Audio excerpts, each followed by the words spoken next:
ఉదయాన్నే ఎలాంటి హడావిడి లేకుండా, పప్పు నానబెట్టే పని లేకుండా, మిక్సీ పట్టే పని లేకుండా ఈజీగా 10 మినిట్స్‌లో ఇలా గారెలు చేసేయండి. చాలా అంటే చాలా టేస్టీగా ఉంటాయి. హెల్తీ కూడా. ఈ రెసిపీ కోసం ఇంట్లో కప్పు రాగిపిండి ఉంటే చాలు. అప్పటికప్పుడు ఈజీగా చేసుకోవచ్చనమాట. సో, ఇంకెందుకు లేటు ప్రాసెస్‌లోకెళ్ళిపోదాం.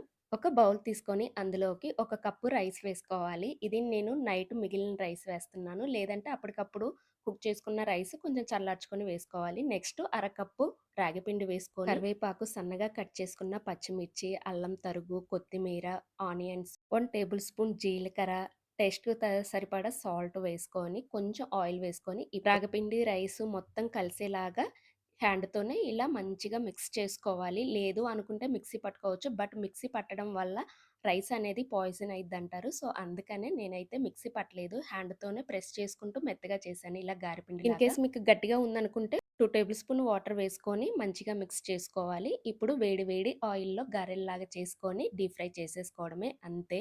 లోపల సాఫ్ట్‌గా పైన క్రిస్పీగా భలే ఉంటాయి. ఇంకెందుకు లేట్ నైట్ రైస్ మిగిలిన ఎప్పుడు పులిహోర, ఫ్రైడ్ రైస్‌లు, పెరుగన్నం అని కాకుండా ఒకసారి ఇలా ట్రై చేయండి. చాలా అంటే చాలా బావుంటాయి.